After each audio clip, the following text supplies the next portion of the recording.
10वां अध्याय। त्रिपुरासुर वध।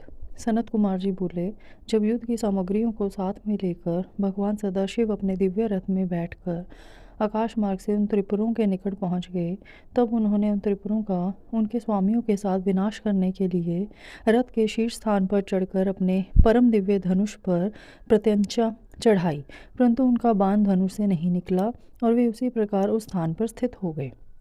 वे इसी प्रकार अनेक वर्षों तक वहीं खड़े रहे, क्योंकि गणेश जी उनके अंगूठे के अग्रभाग में खड़े होकर उनके कार्य में विघ्न डाल रहे थे। इसलिए ही तीनों पुरों का नाश नहीं हो पा रहा था। इस प्रकार जब भगवान शिव का बाण बहुत समय तक नहीं चला और वे एक ही स्थान पर स्थिर हो गए, तो सभी देवता चिंतित हो गए कि ऐसा क्यों हो रहा है। तभी वहाँ आकाशवाणी हुई, हे ऐश्वर्यशाली देवाधिदेव सर्वेश्वर कल्याणकारी शिव शंकर, जब तक आप गणेश जी का पूजन नहीं करेंगे तब तक त्रिपुरों का संहार नहीं कर पाएंगे। आकाशवाणी के वचनों को सुनकर सभी को बड़ा संतोष हुआ।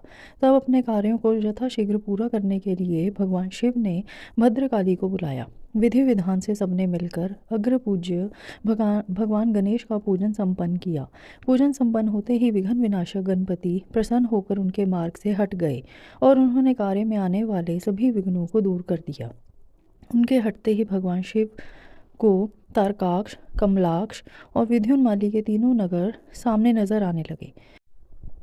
तीनों पूर्व कालवश शीघ्र ही एकता को प्राप्त हुए, अर्थात मिल गए। ब्रह्मा जी द्वारा प्रदान किए गए वरदान के अनुसार उनके अंत का यही समय था जब त्रिपुर आपस में मिल जाएं। त्रिपुरों को मिला देख सभी देवता बहुत प्रसन्न हुए। वे प्रसन्न होकर भगवान शिव की जय जयकार के नारे लगाने लगे। तब ब्रह्मा और विष्णु जी ने महेश्वर से कहा कि हे देवाधिदेव, तारकासुर के इन तीनों दैत्य पुत्रों के वध का समय आ गया है। तभी ये तीनों पुर मिलकर परस्पर एक हो गए हैं। इससे पहले कि ये तीनों पुर फिर से अलग हो जाएं, आप इन्हें भस्म कर दीजिए और हमारे कार्य को पूर्ण कीजिए। तब भगवान शिव ने ब्रह्मा जी और श्री हरि की प्रार्थना स्वीकार करके अपने दिव्य धनुष पर पाशुपतास्त्र नामक बाण चढ़ाया। उस समय अभिजित मुहूर्त था। विशाल धनुष के टंकार से पूरा ब्रह्मांड गूंज उठा। तब भगवान शिव ने तारकाक्ष, कमलाक्ष और विद्युन्माली को ललकार कर उन पर करोड़ों सूर्य के समान प्रकाशमान पाशुपतास्त्र छोड़ दिया। उस बाण की नोक पर स्वयं अग्निदेव विराजमान थे।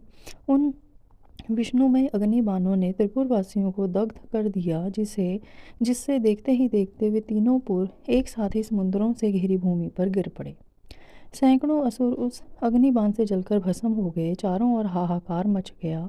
जब तारकाक्ष अपने भाइयों से ही जलने लगा, तब उसे यह एहसास हुआ कि यह सब भगवान शिव की भक्ति से विमुख होने का परिणाम है।